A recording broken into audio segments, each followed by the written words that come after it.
cette conscience de ce qui monte en nous, en direct, quand on est en relation avec l'autre, c'est évidemment un moment très intense. Hein. Au moment de la présence, euh, je vais dire, dans le fait de tenter d'être présent en toutes circonstances, être présent en relation ou face à des êtres humains qui sont eux-mêmes souvent identifiés les parties d'eux, qui ne sont pas conscients, qui vont peut-être aussi venir chercher le conflit, ils vont tenter de le trouver en nous. Ça peut être un immense défi de rester présent et de ne pas se laisser emporter. Donc c'est tout à fait normal je dirais, de réagir, d'être pris dans la réaction, de n'avoir aucun recul. Maintenant, ce que j'entends dans ce que tu dis, Agnès, c'est que tu as la conscience de ce qui a pu se passer, mais souvent après. Et ce que j'ai envie de dire par rapport à ça, c'est que ce n'est pas trop tard. Parce que ce qui a probablement amené Sylvie et d'autres ici à tout doucement avoir du recul sur ce qui réagissait en elles, c'est souvent parce qu'elles ont pris le temps après, même après avoir réagi, de faire connaissance avec ce quelque chose qui a réagi, avec cette pulsion, cette émotion qui était là. C'est quelque chose, souvent quand c'est réactif, quand c'est une forme de colère, c'est parce que c'est souvent l'expression de quelque chose qui est très important pour nous. Et ça a besoin d'être reconnu, ça a besoin d'être entendu.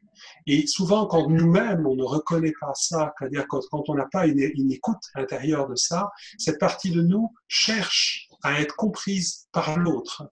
Et quand elle n'est pas comprise dans son point de vue par l'autre, alors ça crée un grand sentiment d'impuissance et donc d'agacement et de colère. Et quand on apprend à reconnaître ça, eh bien, petit à petit, une fois on le voit après, une fois on commence à le voir pendant, mais on ne peut pas l'empêcher, on en est conscient et en même temps on est identifié, donc la réaction se produit quand même, mais c'est intéressant quand même de la vivre en pleine conscience pour pouvoir, une fois que le drame, on va dire, est passé, s'arrêter et faire connaissance avec cette partie de nous, pour que la prochaine fois qu'elle vient, comme Sylvie l'a noté, là, on a témoigné, eh bien, on ne soit plus surpris par cette réaction, qu'elle fasse partie de ce qu'on connaît, de ce qui vit en nous. Et on pourra intérieurement redire bonjour à cela, c'est-à-dire reconnaître que ce quelque chose en nous a été touché, a été impacté et a besoin d'empathie, de compréhension pour ce qu'elle vit. Et que personne au monde, mieux que nous, peut faire cela. Et c'est un peu, je pense que Sylvie a témoigné, c'est de prendre ce temps d'arrêt, de prendre ce temps de recul, parce qu'on se rend compte, je crois qu'on a une compréhension de plus en plus que si on se met en colère, ce n'est pas à cause de l'autre, c'est parce que quelque chose en nous a besoin d'être vu et d'être entendu. Et si on donne cette attention à cette partie de nous, eh bien alors elle peut être apaisée et on peut se rendre compte que c'est que ce que a dit l'autre ou ce qu'avait est en fait le déclencheur. Ça ne veut pas dire que l'autre n'est pas responsable de son agressivité, si c'est le cas.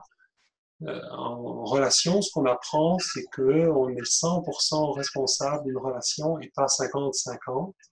Parce que quand on croit que je ne peux être en paix qu'à condition que l'autre ne dise pas ceci ou ne fasse pas cela, eh bien, on met notre bien-être dans la poche de l'autre.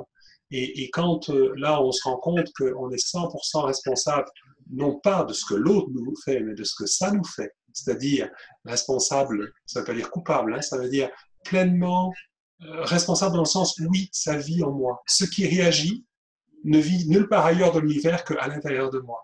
Et c'est une occasion, si je le veux bien, de faire connaissance avec ça et d'apprendre à distinguer cet aspect de ma personnalité et comment dire, d'établir une relation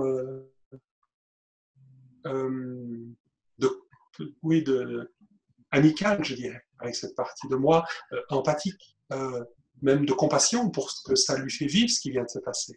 Hein, voilà, de douceur en tout cas. Je ne sais pas, Agnès, si ça te donne une Ah piste. oui, Ah, Pascal, merci, parce que c'est exactement ce que j'ai ressenti.